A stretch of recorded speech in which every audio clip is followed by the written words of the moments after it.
savali pea iluma,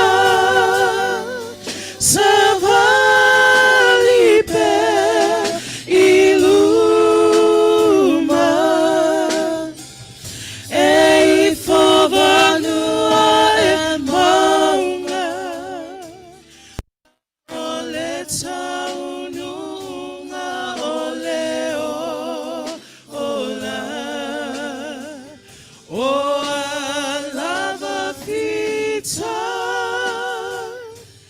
o alava le faavai vai,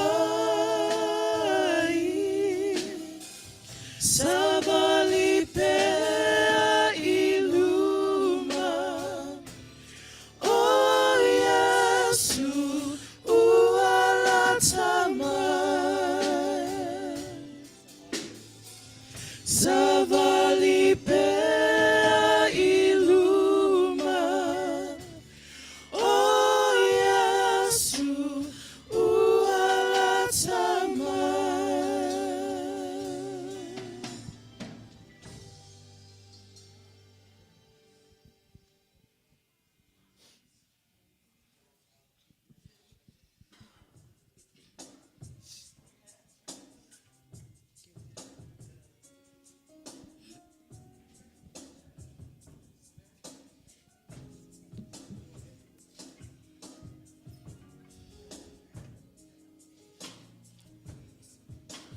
O Salatielu te oe, lo wanganga tu mamai oe, ngai oi I le mea nei, awawa o sauloto, ua na oe. O Salatielu te oe, lo wanganga tu mamai oe, ngai oi I le mea nei, awawa o sauloto, ua na oe.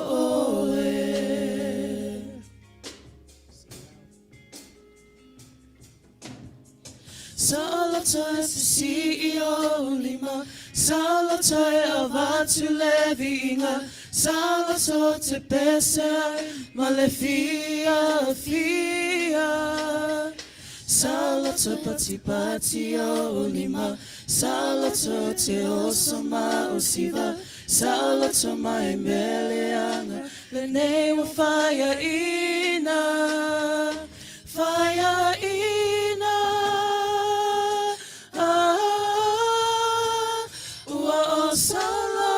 Salatielu te oe, lo wanganga tu mamai oe, ngai oi I le mea nei, awawa o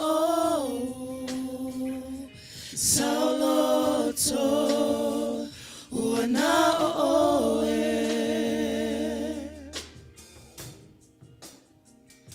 Awawa o sauloto, ua na oe.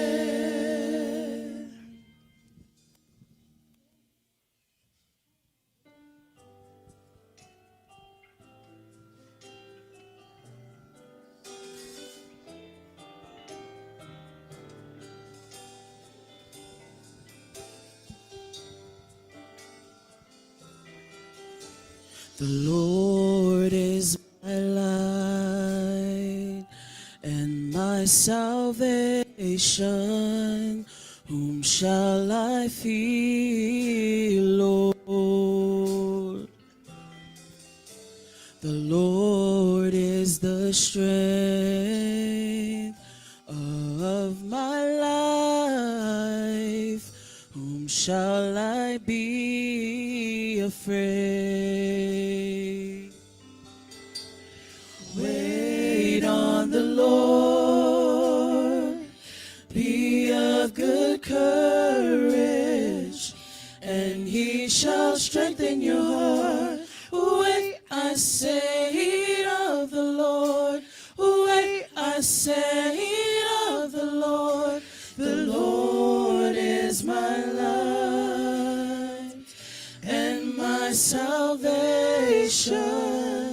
Whom shall I fear, Lord? O Le Atua, O Loma, Lama, Lama, Malofa, O Le Tanga, Auai, O Te Feʻau,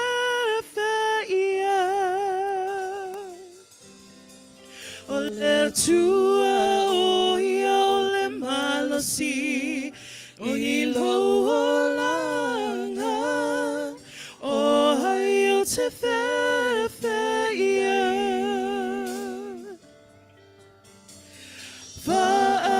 Salatielu Le Atua, ia faamalosi, e faamalosi loanganga. Salatielu Le Atua, Salatielu Le Atua. The Lord is my light and my salvation. Whom shall I fear, Lord? The Lord is the strength of my life. Whom shall I be afraid? Whom shall I be afraid? Who shall I be afraid? Who shall I be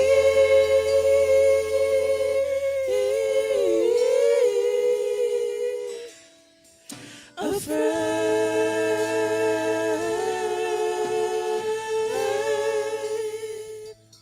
Ono Yesu, amen.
Le maualunga, le paia, o le maupuepue, o le mea nei.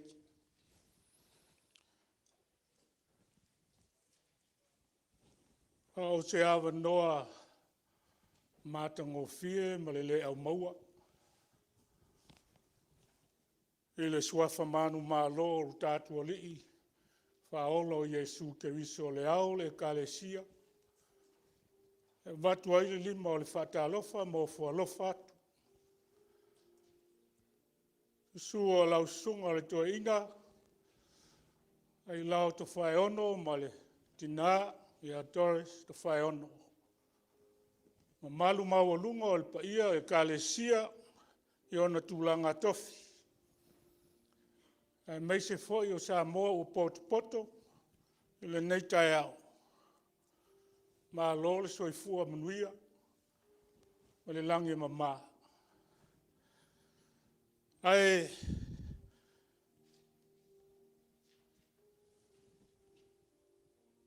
maua foi le nei ava noa.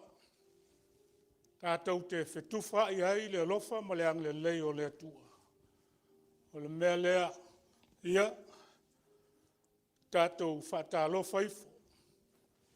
I au talane, mo au tafa, i au tua, mo uluma. Tātou te whawhetai ai le anga le lei ma le alofa o le atua. I loto soifua mo le tātou wola.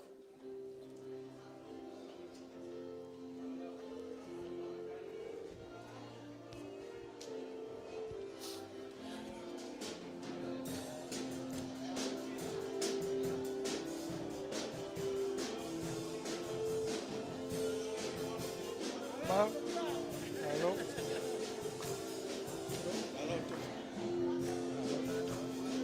Hello. Hey. Morning, Samoa. Ja, hallo. Hallo, Robert. Hallo. Hallo,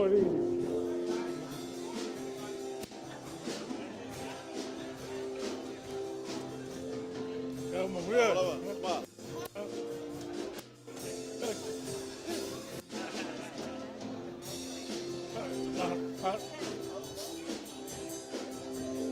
Hallo. Ja.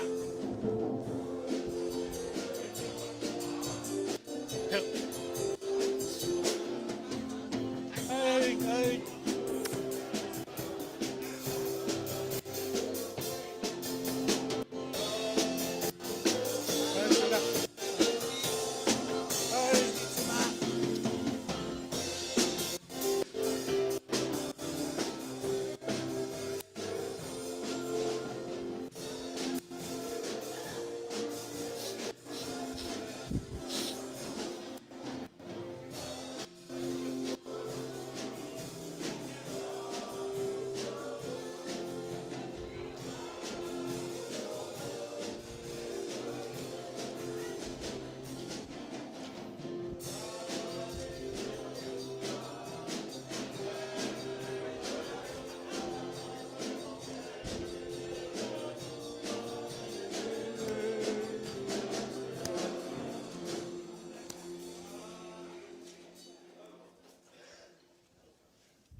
O maia, e o tātou tāpo i atu i le atua. O maia, tātou alalanga fia i le li'i. I tātou alalanga i le papa o lo tātou o le tanga.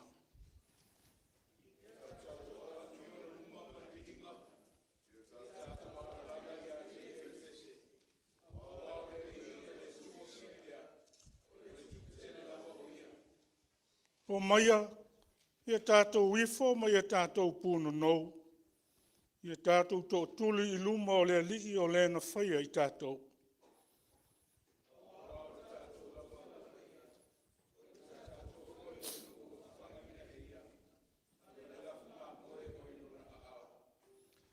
Come, let us sing for joy to the Lord. Let us shout aloud to the rock of our salvation. Let us come before him with thanksgiving and extol him with music and song. For the Lord is a great God, the great King above all gods. Tātou te talo mo le angang pa ia. Lord God, you reign above and beyond the universe. As the heavens declare and proclaim the works of thy hands. God, we come before you in one heart, mind, and spirit, to praise and glorify you forevermore. Make your presence known through the Holy Spirit. Bless us now and always in Jesus' mighty name. Le ali'i le atua, le o le pule auau le langi ma le lalolangi. Lau lava faavavau, le ua moli mauina le ngā luenga o tāmutama ilima. Le tuae, i le anganga ma le loto o tasi. Se ie faapaia ma faamanuia Matou i le poto. E vaai ma le faalongo e tāpuai tonu ai. Ia vi ia oe e ala i lenei sauniga. O Iesu Keriso le ali'i faaola o momoli atu ai lo Matou te talo. Amene. Amene.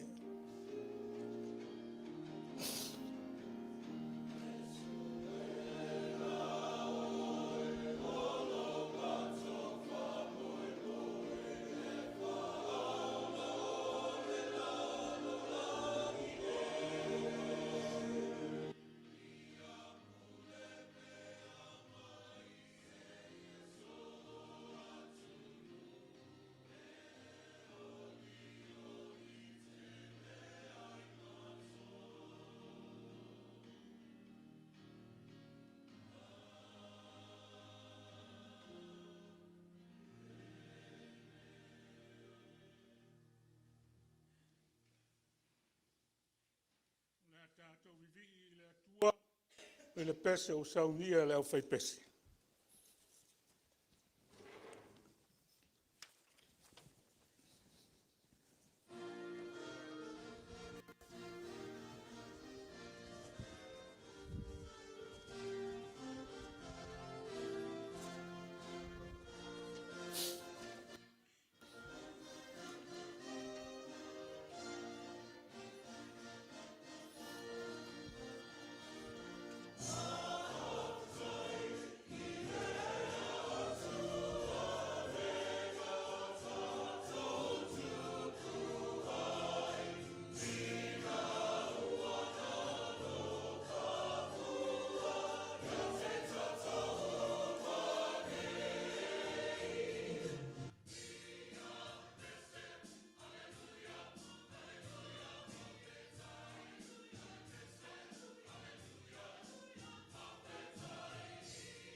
Ready?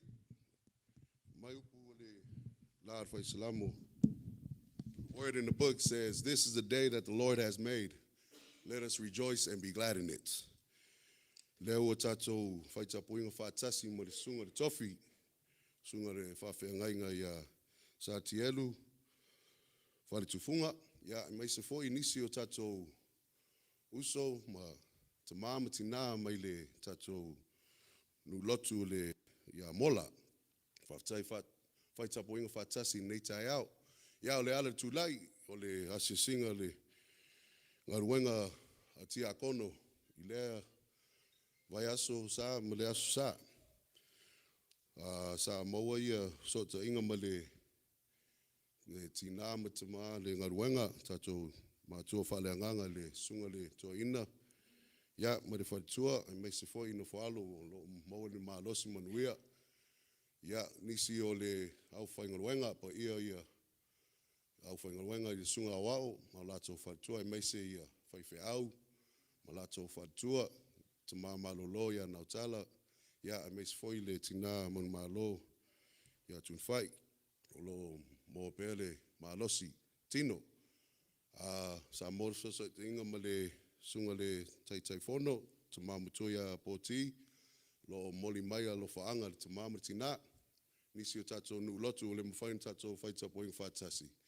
Ia lo moli mai pela to lo faanga o tatou Kenese. Au nisi foi te mamu tina o lo moa tingo ngasi le ile tina le tia kono ia taia opo lo tonu mauta ngasi ia Kenese tatou nofo talo pe mo tina mo pe le malosi ia ai mai se foi te ma ia fepuleai to fai ono lo moli mai lo faanga te ma lo fa vai de tino wa ia dialysis ia nisi foi ma tina matua tatou fa tasi nei tai au ia vi ia le tua lo mo le so I fu manuia ia te outou te mama tina ai mai se foi o mo uso asiasi tatou tapuinga nei tai au saustemi ia o le tatou whaalongo le upu la folofola le sunga le tofi ia mo pere vi inga ma anga le leia te tatou ia o le ale tūlai ono Yesu amen.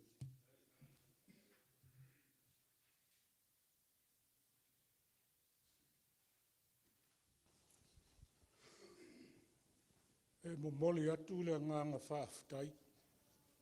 O tau Afioga I tia kono. La o tau ngā luenga whai pēa I lewa I asu sā, ma lewa I asu sā. O le asiasia o tātou ainga. E maisi o tātou ta mā mo tina mātutua. Ia o moli mawina fo I le nei tae ao. Isi fo I o nai ta mā mo tina o le ato toa le malosi. E peitai. Kaua leo le auala. E tātou te mauai le ato toa ma le malosi faafouina. O le tātou te talo I le atua. Amanui atu le atua.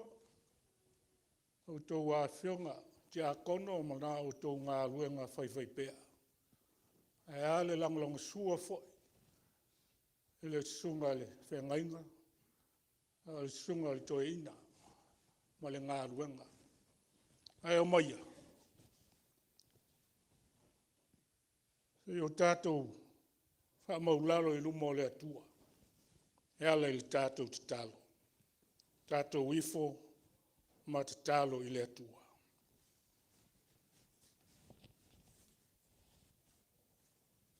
Le atua pa ia. Le atua silsili ese la ua fio. O le atua mamalu. O le atua mamana.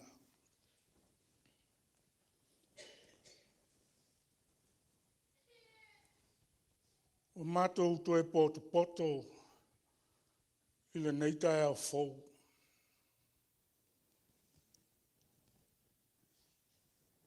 Ua o te tala faitotoa. O malu o fale tāpuaʻiga. E ulu fale lau whanau faatuatua. E whaafoʻi atu le viiga ma le whaafetai. Sula ina ai lo walofa tele mai ma lo wang lelei lau whanau. Iai lenei taeao. Poto lau ekalesia. Poto lau whanau. A pea lo wātunu o Samoa. Ia Matou faafetaia lau faatautainga pa ia le atua. Awa a Matou toa manatu le nei soifuanga ma lona faasolonga.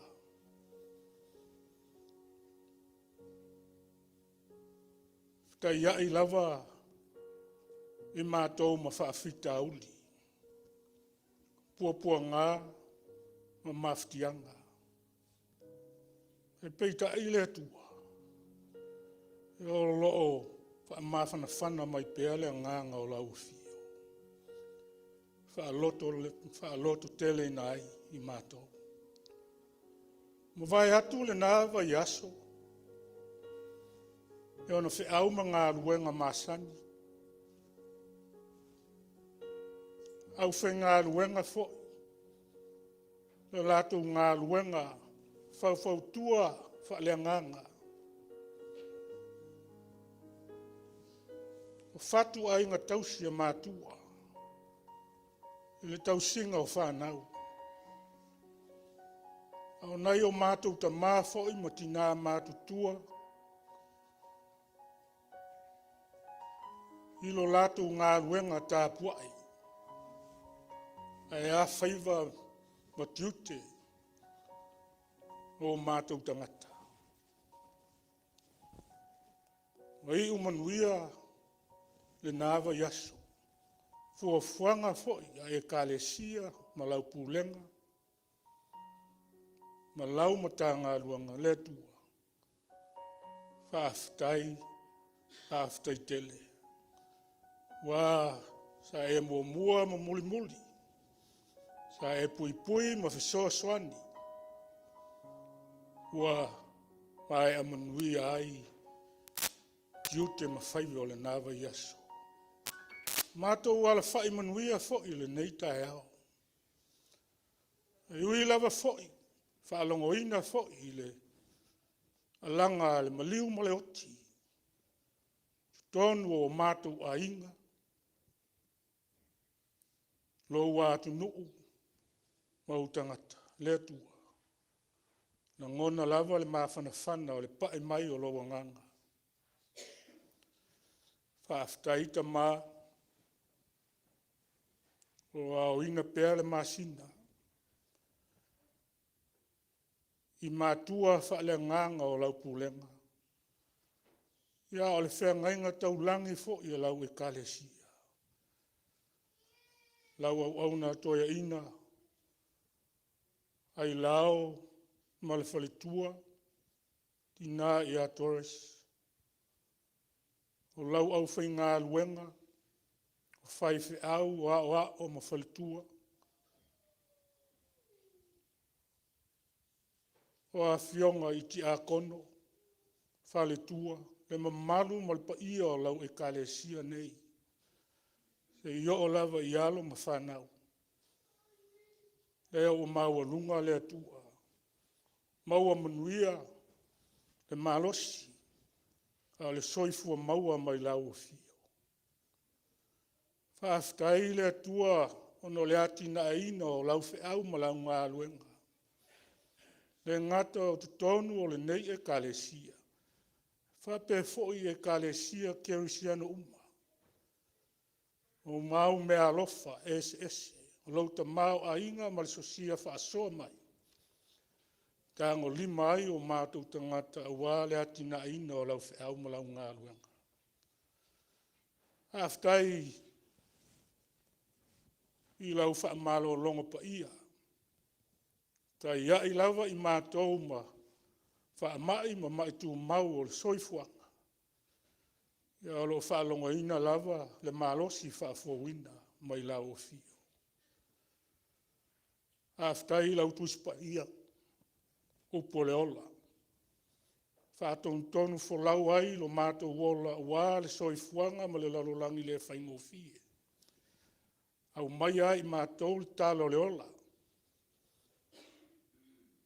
Aftai a nganga pa ia lo Matou fisoaswani siri. O le lata mai. Whaamawhana whana ma whaaloto tele i Matou uma.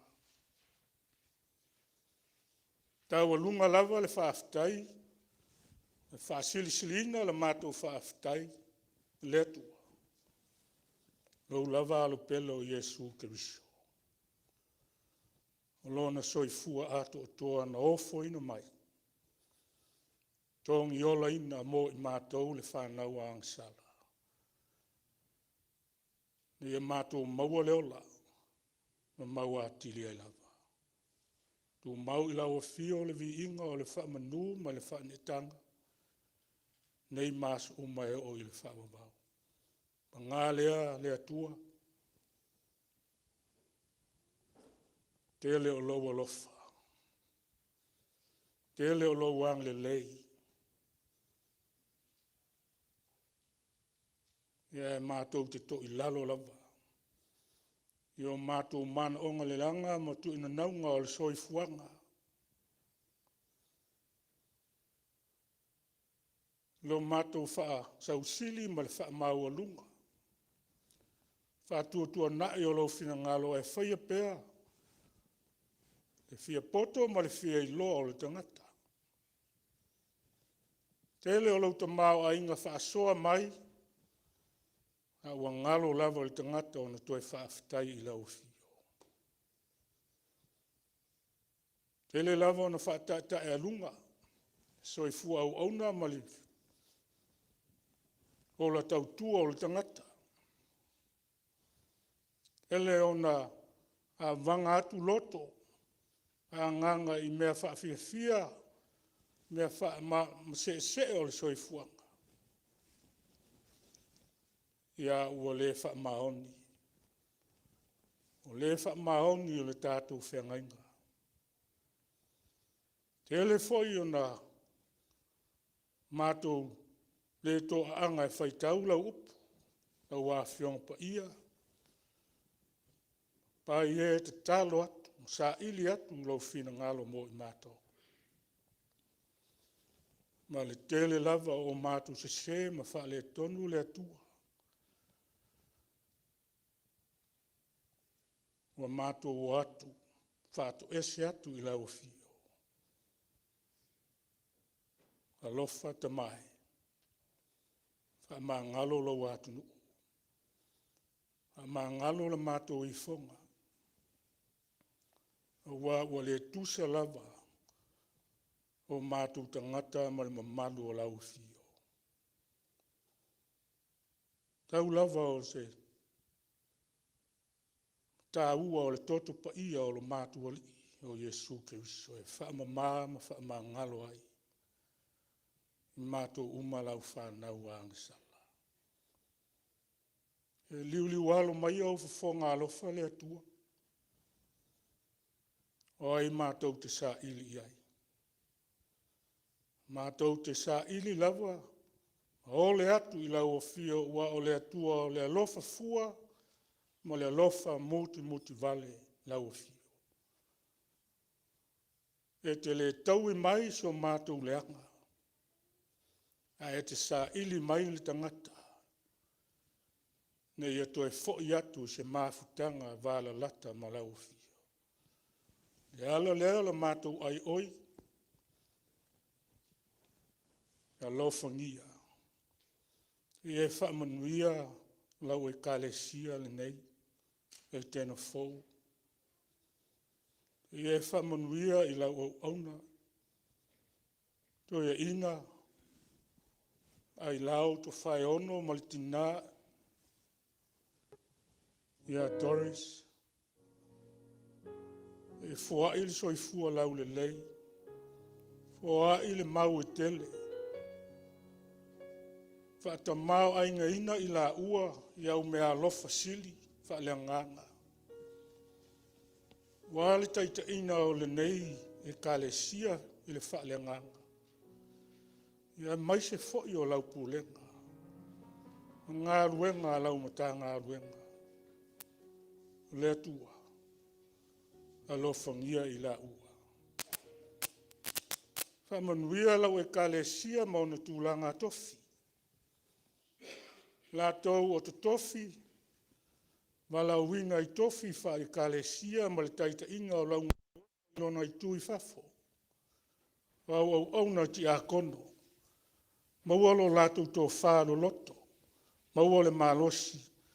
Wale langolongo sua le ngā ruenga. Whamanuia fo'i lau au whai ngā ruenga.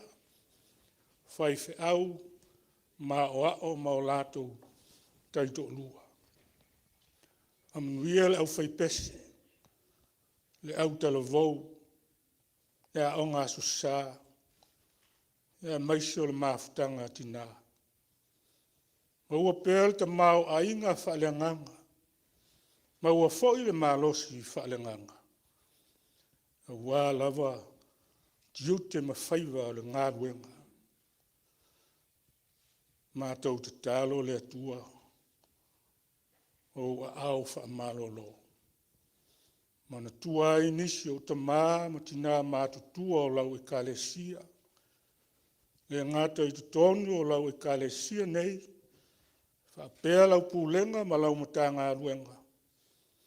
Na o mia lava lau mana faamalolo. Ao se malosi faafouin a mai lau fio. Whao ngai na aile soifua ma le ola. Tautua ai lau feʻau ma lau ngā luenga.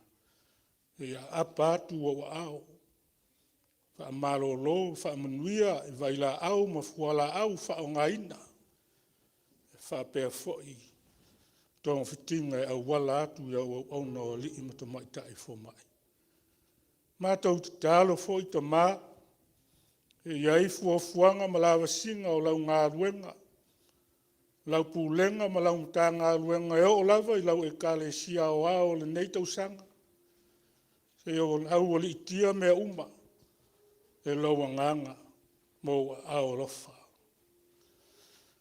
Mana tua fo'i a inga whaanoa noa. Ala whai whaanoa noanga o no mafutanga pele o motusia I le oti. Wha mafana whana ma wha maise le anganga o lau fio.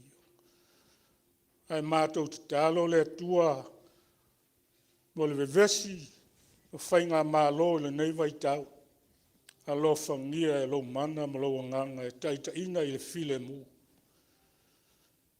Tama whanau o Samoa, na ia Matou whanau ma I lato uma o ofo I natu lo lato soifua I vai ngā au o le malo tele. E ia lo whangia I lato.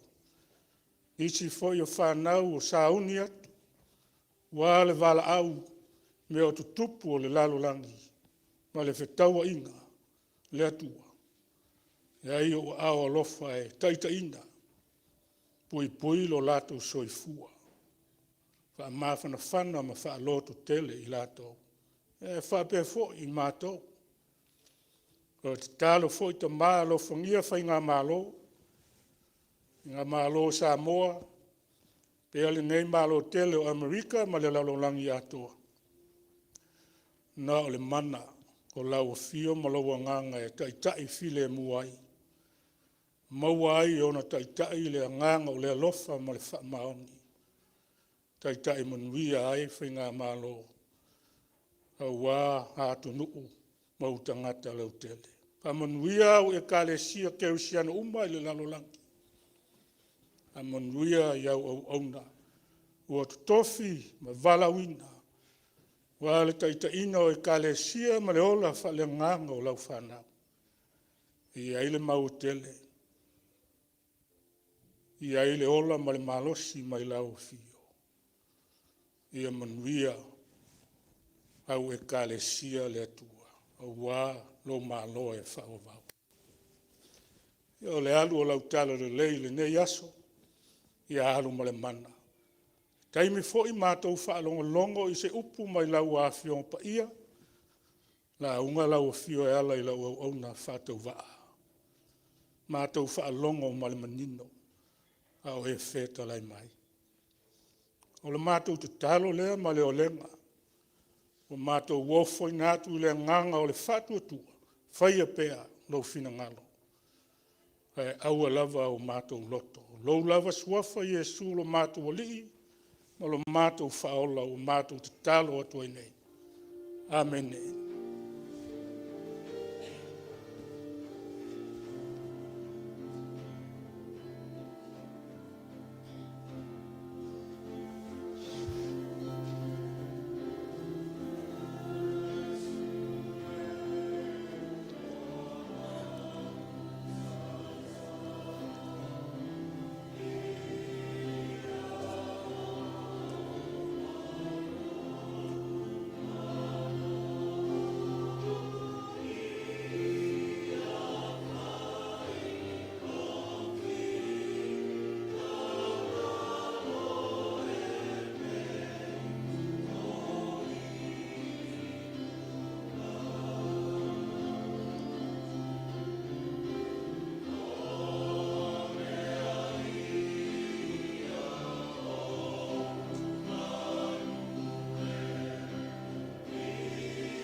Le tātou vivi atu I le atua, I le pese o saunia le au fai pese.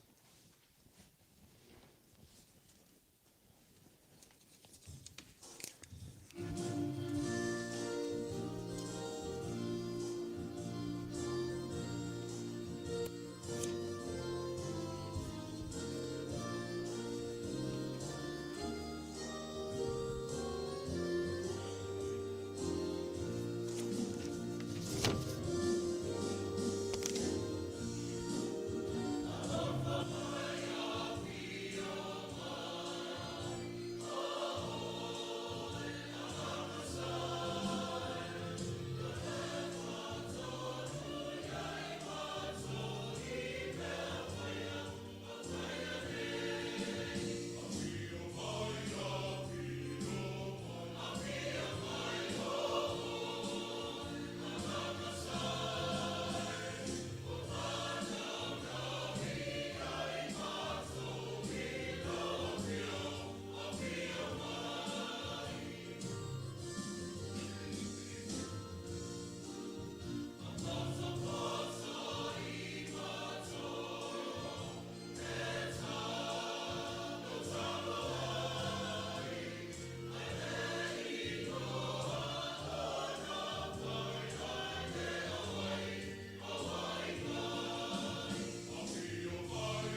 Tauina o le tusipaia.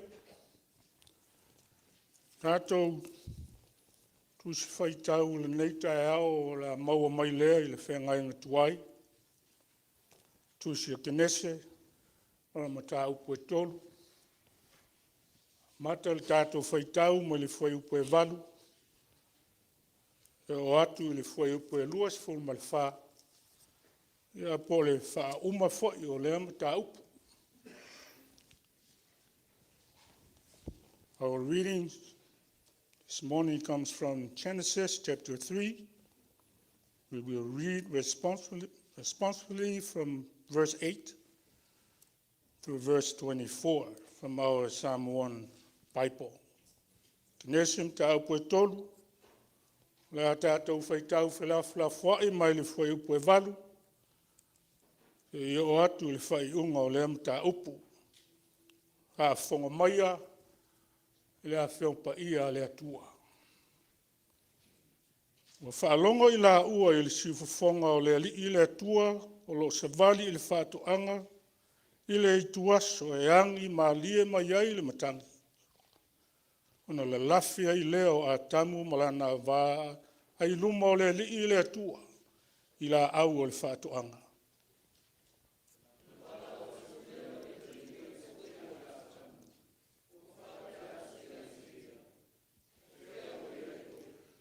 Na tali mai lea o ia, o whaalongo atu i lau si fofonga i le faatuanga, ona o fefe ai lea, o wau o le lava la vā, ona o lafi lea.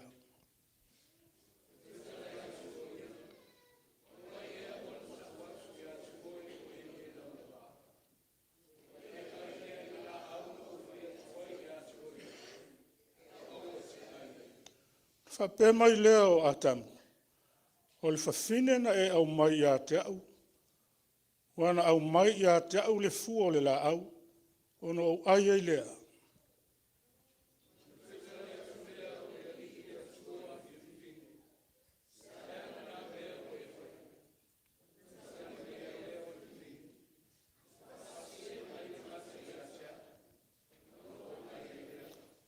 Na whetalai atu lea o le li le atua i le ngata. E sili lau malai e manu vai wha whanua uma. Ma manu vai wha uma lava o le vao. Ina ua e whaia le nā mea. E tu se solo i lo manava. O le fuefu e te ai ai i asa uma o lo wola.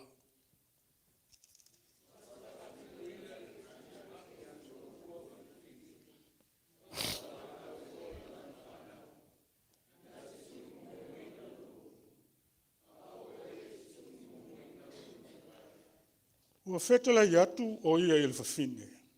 O te matua whaateleina le ti ngā o lo maito. E te whanau mai tama ma le ti ngā. E ua i atu lo manao i lau tane. E pule foi o ia i atu oe.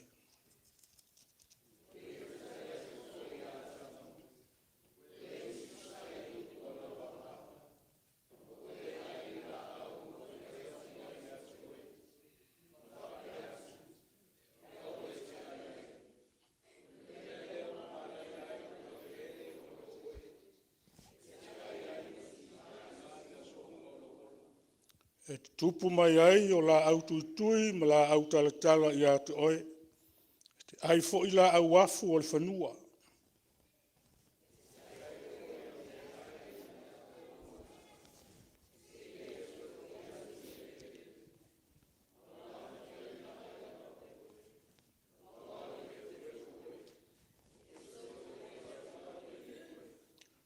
O whaingo ina e a tamule ngō lana wā o Eva. O wā o le tina o ia o tangata ola uma.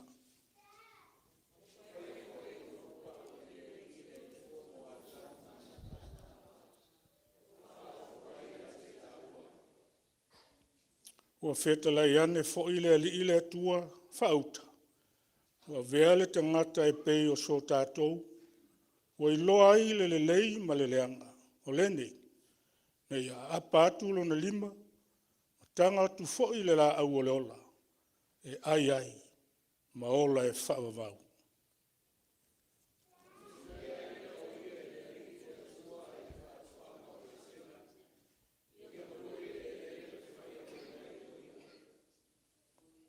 ma le foi upu luas fu ma le faamolemole.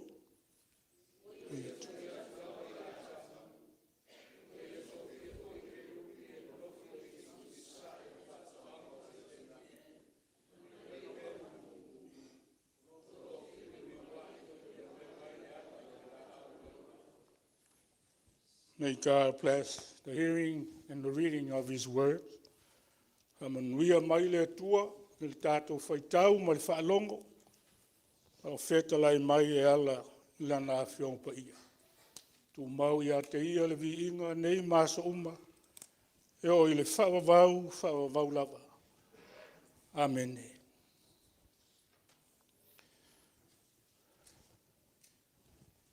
O le launga i le suafa malu o le atua o le tamā, ma le alo ma le anganga pa ia. Amen. Ma ua le tātou matua i le whai upu e luas ful ma le tolu, ma le luas ful ma le whā.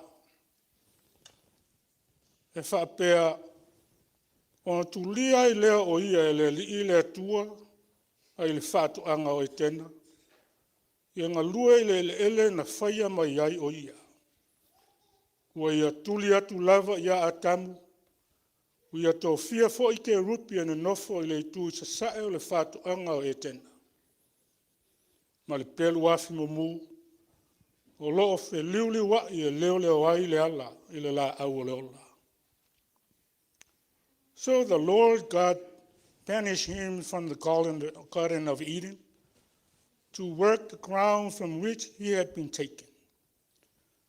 After he drove the man out, he placed on the east side of the Garden of Eden cherubim and a flaming sword flashing back and forth to guard the way to the tree of life. Le manatu e auai ma faufauga le launga lenei aso sa tusa ai ma le tusi faitau aso a le tatou ekalesia o au e faapea. Ua tulia mai le faatuanga. Ua tulia mai le faatuanga. Banished from the garden. O le tala o Etena, o le faatuanga o Etena, represented eternal life. Le nofuanga na whai masui o le ola e whaavavau. Sa ato tō ai le la au o le ola. Peitai. Ua le tau lau, le ola pea o le tangata. Ina ua le usu stai maanga sala i le pola inga le atua. Mai le matua, o tu li ai lea o ia e le li i le atua. Ai le faatuanga o Etena. O le tuli le sea mai le faatuanga, o lo fai loa mai ai le pa ma le to i lalo o le tangata.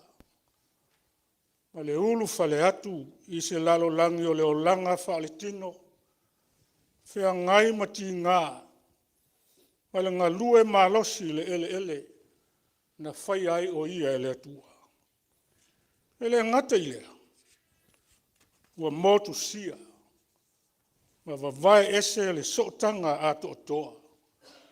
Ele va o le atua ma le tangata angasala. Ona o le le usu stai o atamu eva. Banished from the garden, separation between a holy God and sinful mankind due to Adam and Eve's disobedience. So God chased them out to prevent them from the tree of life and living forever in a fallen, sinful state. Well, therefore, ile tuli seo a tamu mai faatuanga. O se faamasinonga alofa muti vale mai le tua. Na mata ina ile tala o le tongiola. Banishment initiates the biblical narrative of redemption. O le manao mia o se tongi ola, the need of atonement. E toe faafoesia ai le avanoa, o le soʻotanga o le tagata ma le atua, ua malepelepe, ma le avanoa i le ola e faavavau.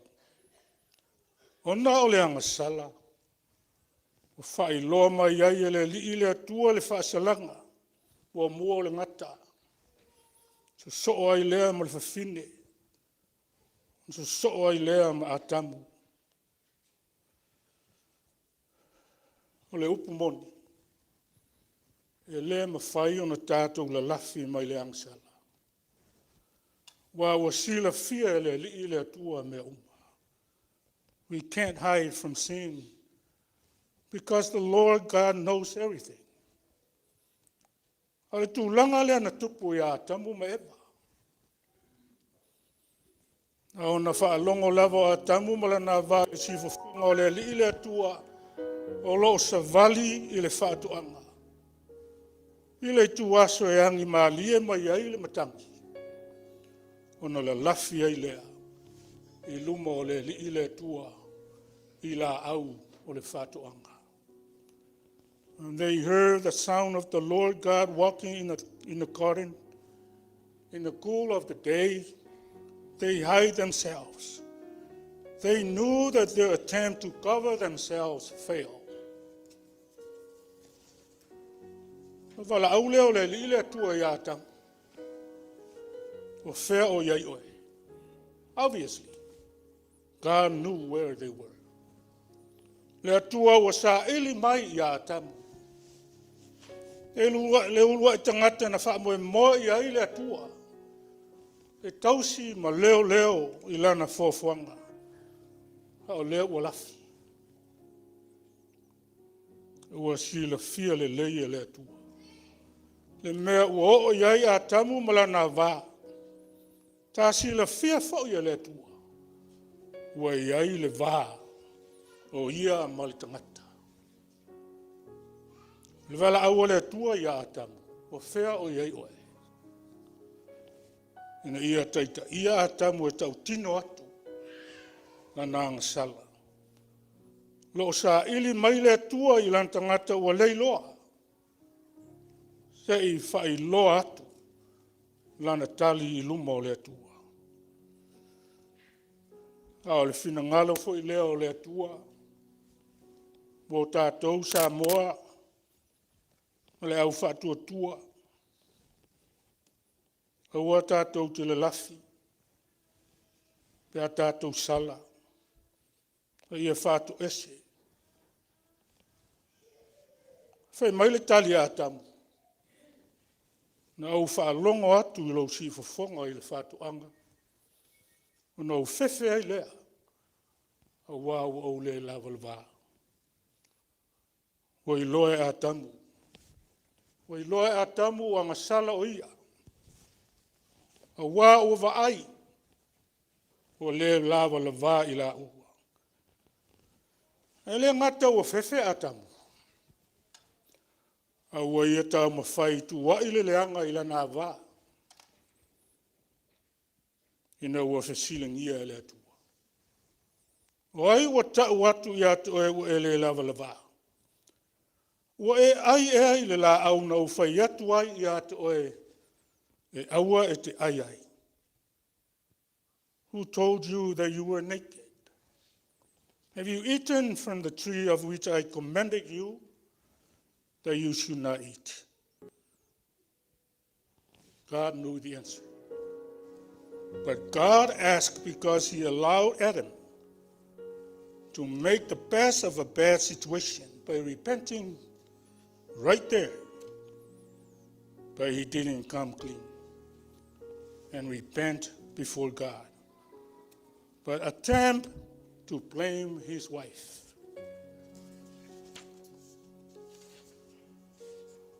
O le whawhine a e au mai i a te au. O i au mai i a te au le fua o le la au. Ona au ai ai lea. The woman whom you gave to be with me, she gave me of the tree and I ate. Ua tātou te tau mawhai e tuai. Tuai le leanga isi. O le tali a atamu. Le ngata o ia tua ia lana wā. Ua tua ia ai ma le atua. Not only he blamed the woman, but blamed God by saying, the woman whom you gave to me to be with me, and she is the problem. And he had to blame God also. O le tali al fafina ina ua fisilingia le atua, na fase se mai le ngata ia te au ana auai ai lea. The serpent deceived me and I ate.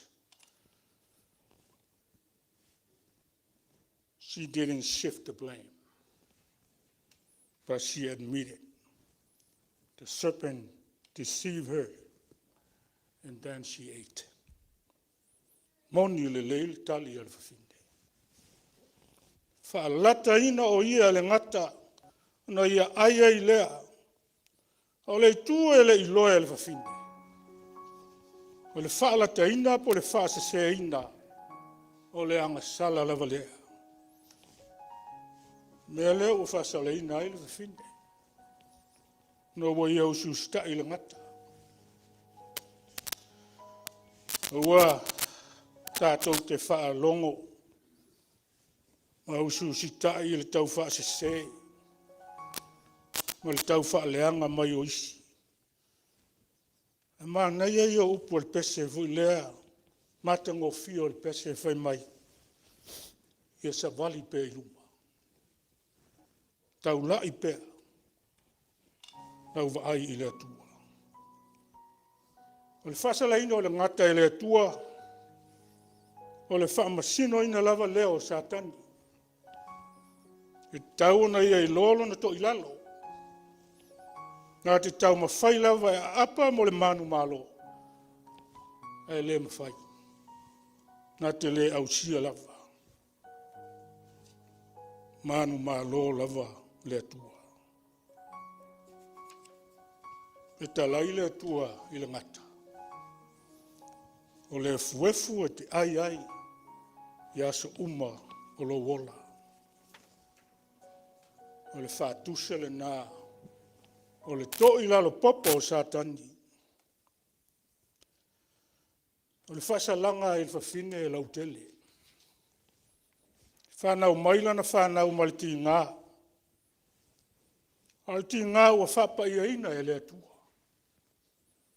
Wae au mai ai le ola i le lalolangi. God ordained that the pain with which women bring children or life into this world. Lau tele na, o le whasalanga o le ti ngā e whanauina e le whine. Wa i atu lau manao i lau tane, your desire shall be for your husband. Pule foi o ia i atu e, and he shall rule over you. Tato fai tau manino i lea foi upu. Le eise mea o le fuai tau lea o fai loa ai se pule sa wā. O se pule malosi. O le pule, po le faamalosi foi o le fafine. Ai ole vala au mo le tane. O se tasi ua vea maulu. Ne ia pule fatatau. O ngā tusa le lei ma le fina ngalo o le atua. I le tūlanga e uuai le pule. O le upu manao. E lua no i tu. Lona i tu le lei au fia i manao le lei. Ia manao i le atua. Whanau naunga lo loto mo le faamalia ina e whaale nganga. O le ami o tonu. Ia ma le whaatasi mai o le atua. Ia te oe ma. O lona i tu leanga. O le avea. O le manao ma mana onga leanga. Tuina naunga angasala. O le manatu faapito. manatu faasausili ia magaʻi atu ai ā i lē usitaʻia poloaʻiga a le atua. But God knows our desires. And God is control whether we accept them, whether to accept them or not. Le tū lea e tāua ai, le tātou whiwhilinga, whiwhili ma le poto, whiwhili whaatasi ma le atua. O le whaitaunga, o le Kenese le tāua lava le ingoa le whawhine po le awā, a tamu o ewa, whātoa tau lava i le fwai upu e lua sifuru. Whaingoa i le a tamu lana vau ewa. Wa o le tina o ia o tangata ola uma. O le fwai upu e sifuru lima. O lo whai loa mai ai au mai e le atua se la veai mai le whawhine. O wana feta laile li i le atua. I le ngata po o sa tani fo i nā te tui mo momoina lo na ulu. E le whanau o le whawhine. E ui o ewa, e le o se tina, i lea lava taimi, ma lea i tu aso, ai ona o le ola, o le a o mai e ala, mai i a te ia, ona o le whanau fola fola ina, o le whanau po le ola e tupu mai i a ewa, a lea na te punga mai ai la ngafa, o le tātua lii o Yesu Keriso. E mai ona whai lea e le lii le atua o whapau, mo a tamu ma ewa, na wha ofu ai leo i la ua. A lea le winga o le mea, o le whaatusa o le manao mia, o se taulanga e ufi ai le angasala, o le whailonga o le lave ina, e le ali le atua a tamu ma ewa mai lo latu langa angasala. Tō fia le ali le atua. Ke rupi e nofo i le itu se sae le faatuanga o Etena ma le peluafi mumu. Lo fe liuli wa i e leo ai le ala le la au le ola. O le tulia mai le faatuanga. Le na o se whaasalanga. O se puipuinga. Tau fia ai le tangata mai le ola e whaavavau. Ono se tūlanga to ilalo ma le angasala. Fatu ina ai le ala e le whaoletanga. Ke rupi ma le peluafi mumu. O le whaatusa o le leo ina o le ala i la au o le ola. E ia toi te tala ina e Keriso.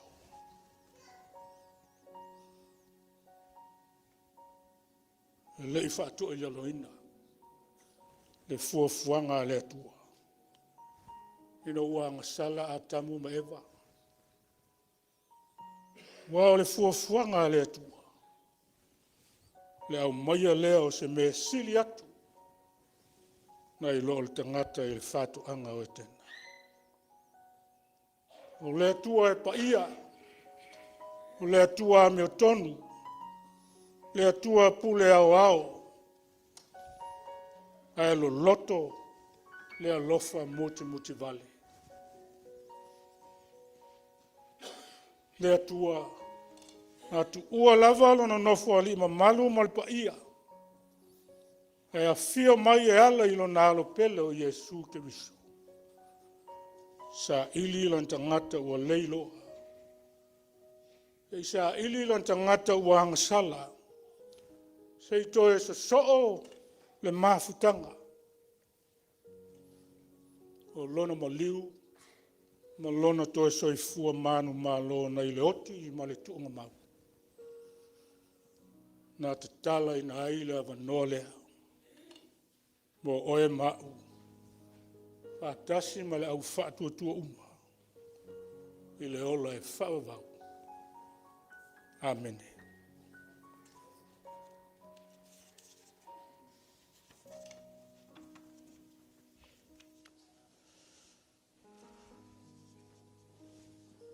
o le viinga o le atua, sauniga le au faipesi.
Le atua faafetaitele I lo sosia ma lo tamao ainga. Faasoa mai mo le manuia o Matou ainga ma lau ekalesia. Ua Matou toe ofo inatu. Nisi o au mea alofa ia ma au faamanianga. Aua lau feʻau ma lau galuega. Se ia e faapaia ma faamanuia le foaʻi. Faatasi ai mo Matou tagata. E ala lava ia Iesu le Matou tatalo. Amen.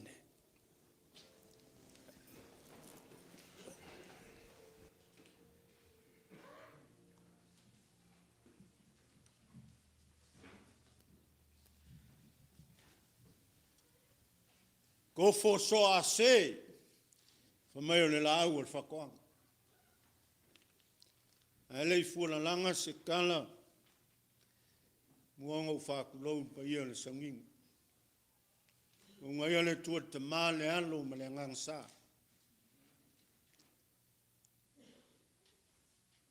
Lau le, ia Samoa, tupu mai, ma malua, ma whaionga te aku whakasi. Nunga peau le ea. Ia lau whai ngā luenga kofia le kua. Ao Samoa ma lau whafonga anga mako ki whakulou. Le kai au liunga lua. Le kai au kokoa. Ma le kai au maka ngofie. Fio maia ma kala mai au. Ma liu maia. Leua. Ese le kai au.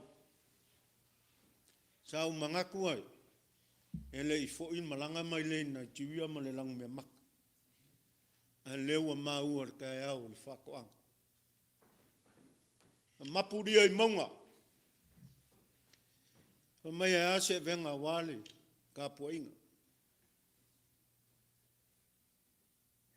Ka se whau a wae sa ongoa koe mama.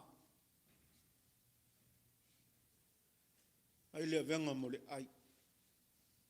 Ka kongo whaafonga le kungu. Samoa mese le nguloku le feʻau ka ua. Moli lang sunga le whengainga. Au le kofi fo I le ngai ka au. Ua silfia ka kunguloku. Ia, e le fou, o le sunga le whengainga ia Salatielu Faletufuga. Ia o le keo kupe fo ia ka ku pulenga. Nea fio mai fo ia lo fionga le kai fongo. Pa ia le kalesia, whai on kako, whai loku, nge kai au, ma lo whaafikai. Feʻau ka ua o momoli langa uaunga, e kalikongu lewa ngoko, ai o fingalo. Ia awar savalinga nge wai kau ma le kau, wale ola whakukua, vi ia le anga leo le kua. Ai li leo se kala, ia, lau sunga le kofi, ia wai nge yaso ma le faamoemoe. Mai e, au su seu ale kaukai ngā kai whale. Ia wāse lape. O kumu leola. Kumu leola. Whaafikai mo le feʻau. O ia a kamu maema. Te kala masani. A ese le ka ua le feʻau mole ni aso e fou. E fou pea upu mamanga le kua. Whamalo whai o te whaiva. Malo whai o le ngā luana. Manga pea upu mai langa yanga fionga pa ia. Ia leo whengai ngā luenga le ngi asu. Lau sunga le kofi, whaafkai keri. Lau pule la. Kalo sunga le koinga ma le kalesia. Etena fou. Ia maua pea le malosi. Le kingo a whaasilisili le nganga. Ia wale pa ia man wala winga le kalesia. Ia mese fou I kako pulenga. Ia ngan leile kua. Ia kumu pea le, luku whale nganga. Ia wale ngā luenga. Sa skemi on wha umakleo kala le kalesia I whele. Ia I kako mafukanga. Ei, wha pes whamkalanga pa ia o kako ngulok. O me masangi, pa ia fo I le kalesia le mola. Ia mese kako mafukanga. A mai al sauniga. Ia awhiangi le I whele. Kako mafuka I whele. Ia kele fo I fua al whakoanga lo ia I whele. Kako fifi ai, wha ua ilinge yaso. Le lofa ma le anga leo le kua, munguia le nge yaso, munguia Samoa, munguia lau whai ngā luenga, tunga le koinga, me se fōi pa ia le kalesia Samoa lau whafonga whafkai keli.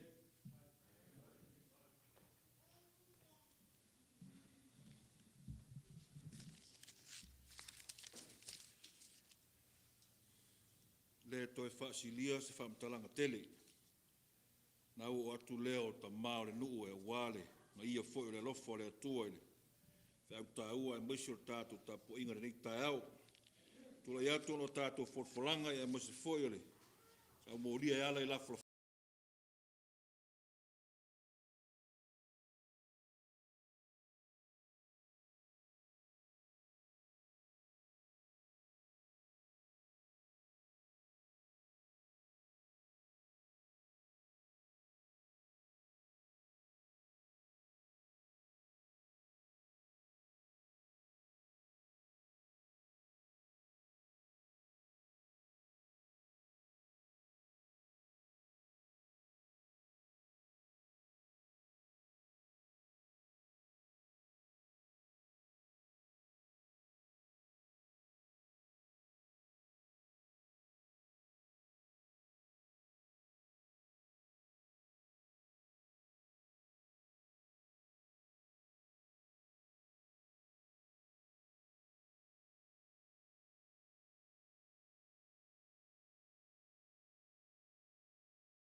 lei o le tua, malolo atu whaftai.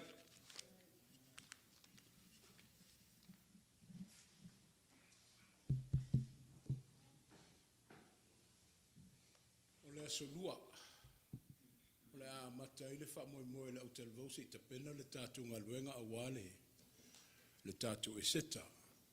A mai a foi le faamoemoe le maftanga ma tātou a inga le au sauvau. Faamuli mai lau televau e pupu o lava stela noanga fia whaia. Faaso atu a wafo i alumanga le nei vaitau. E momoli atu le faamaloma le faafitaitele lau faipese. Ia wafo i le ngaluenga le nei tae au malo le moi manatu. Tala whea ngai lo tō ngaluenga mo lo tautu i ngā. Ia i mesai foi le folusanga e pēna folau mai ai le sunga le tofi. Mo i tātou le nei tae au. Moli foi le faamaloma le faafitaila ainga ti akono. Ia wafo le teo ina ma le faamatungofi ina peo le fale o le li. Ia i mesai foi o le ngaluenga. Le asi o le soifua malolo ina o le ekalesia. Na wa sauno atu le sunga le tofi. Anga le leima sanga faamanuia le tua mo lo tonga malu. O le vai aso o momua. Le lei lava le nofo on sai ma le tāpena mamau ai le ekalesia. Ia o loo tālia le malanga mai o le maftanga le auso. O i lato ia iei le fale le whaungai le pulenga a wale usunga fono le ekalesia wau. Iei le faamoemoe tu ua le whanua o ma le lau ele ele le atu nuu tae au i le fiafi o nā ngai mai iei lea. Maua le fso ta inga masalolo malanga mai le teitai fono ma le sui teitai fono a le ekalesia wau manisi o le au whainga luenga.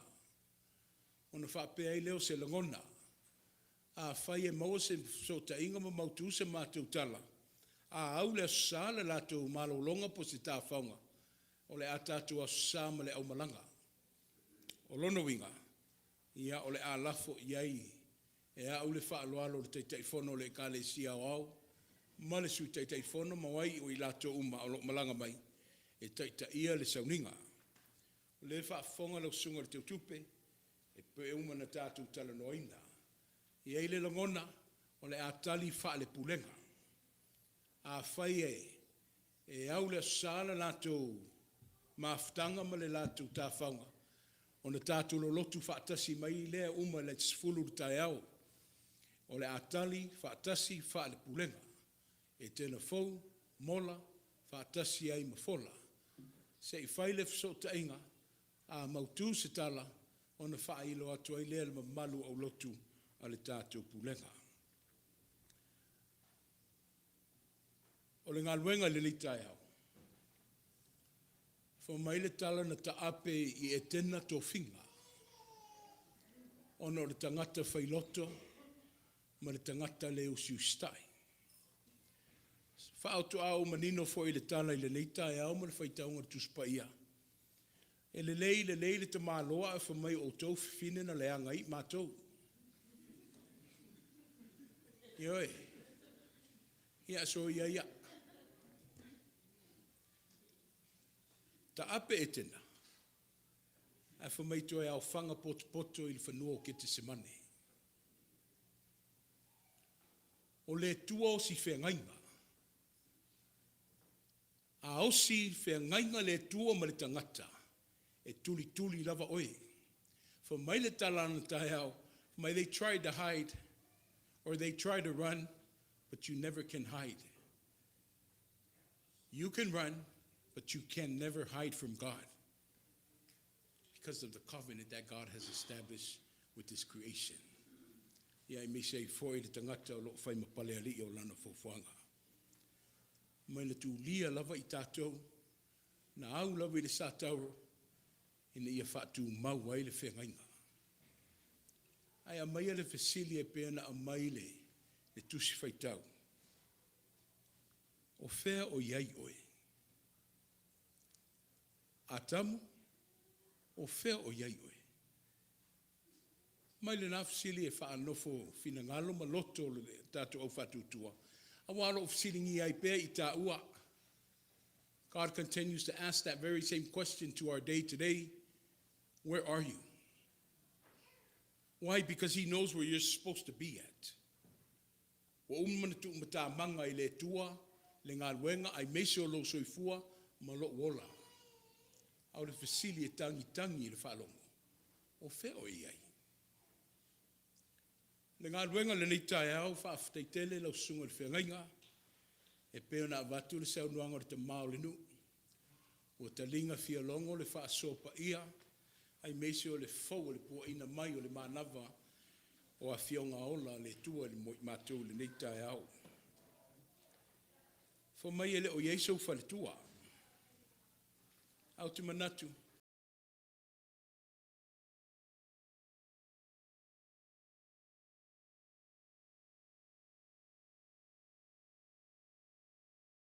Fola mai le nei tae au. O la Matou tatalo, whaafuteitele. Ia maua upenga, mauto wha, a ia tele pele whawhao le tua. A wale ngā luenga i le tātu ainga i le mola. Ia ta inane fo i le tātu pulenga, a tua i ma le lalolangi. So i fua maloloina lau sunga, i le whiangainga, ai meise le pa ia ma le mamalu le tātu e ka le sia le Matagofie O Le Atua. Malolo ane le whale o ngā luenga, o nāwa sau no atu le te mao le nei nuu, e faauaua le tātou mafutanga. E ka le sia wa umana o faasoi te mao le nuu, ia e tātou wheiroa ima mafuta i luma o le tua, e ala i tarutalonga.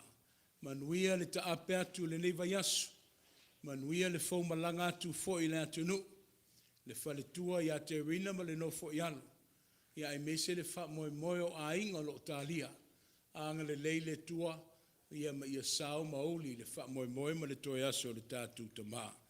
Le liu mai le fale, anga le leile tua i le tōsoi fua ma le ola, whaafutai le lava le whaitaulanga, whaafutai le foi le manatu mai le tangata ese lo mau mautou, o tau manuia le nā mai le tua. So i fua maloloina le sunga tofi.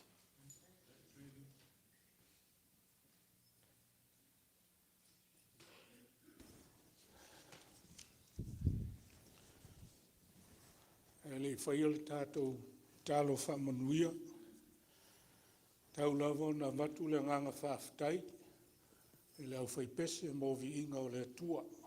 Matagofie vi inga o le atua mo le tātou sauniga. E o le nganga whaafutai fo i lea. E lau sunga le toa inga ma tina. Torres. E lau ma Torres. Ia ma le mamalu o le kalesia.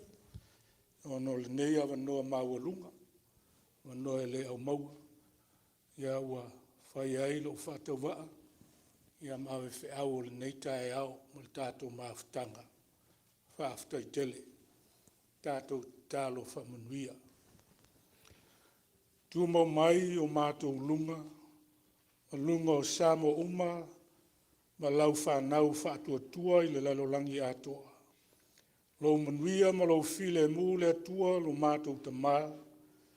E lofa sisili eso Yesu ke viso lo Matou alii ma lo Matou whaola. Ma le mafutanga whai pea ma le anganga pa ia.